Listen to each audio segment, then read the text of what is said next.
Hi, I want to talk to you about the difference between defense and protection and why that's important. Defense tends to be something that is a reaction. It's not something that we have cognitively gone down the path of choosing.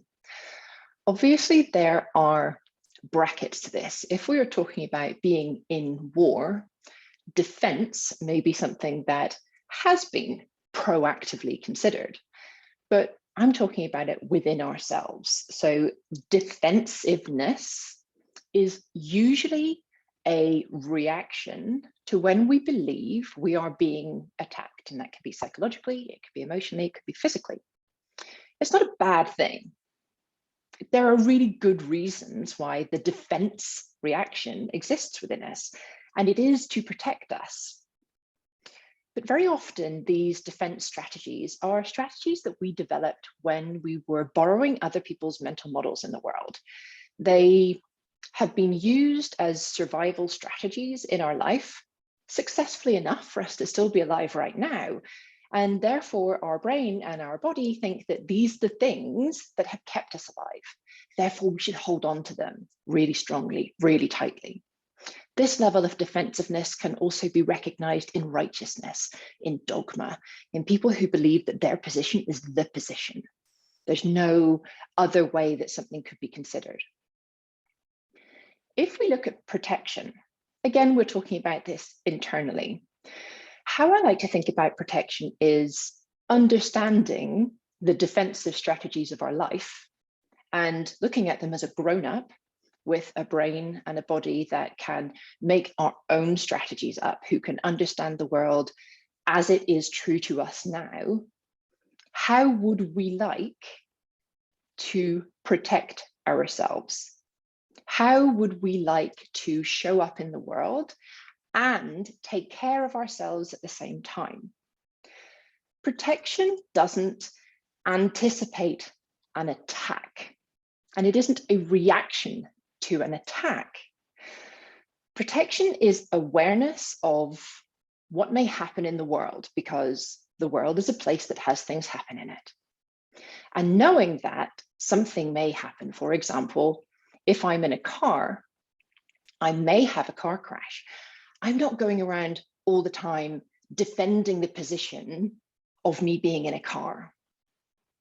But what I am doing is putting a seatbelt on so that if a car crash happens, which I don't expect to, but if it does, I have a measure of protection for my body in place that take care of me in that situation.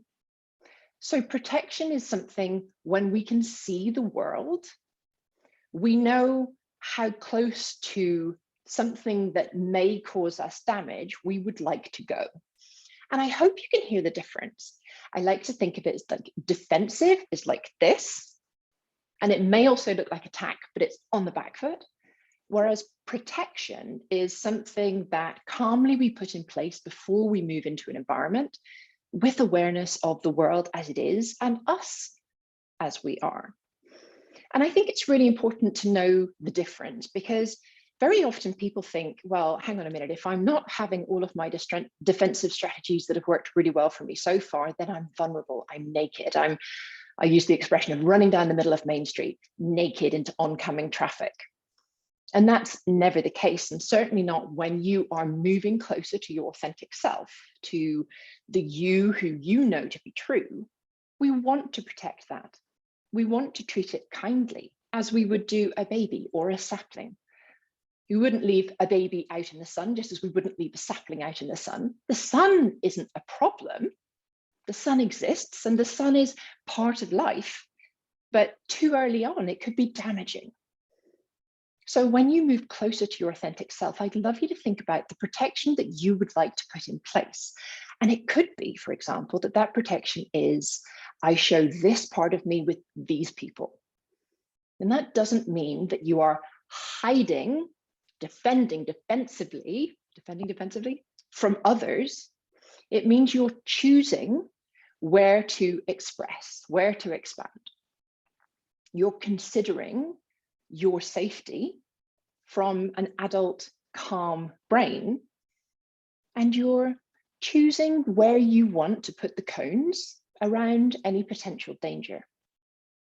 When you do this, what you're allowing yourself is to expand in safety.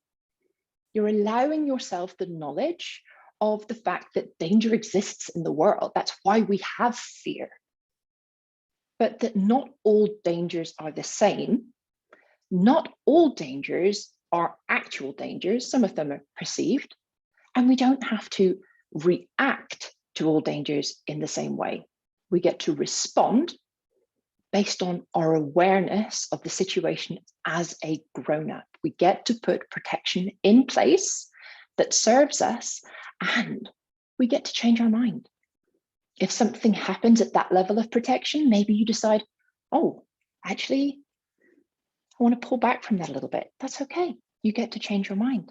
If you find that that space is actually very safe, much safer than you were expecting to, and your tolerance increases in that space for the discomfort that you may feel from being exposed as you, then you get to move those cones a little bit further away from you, get to expand more.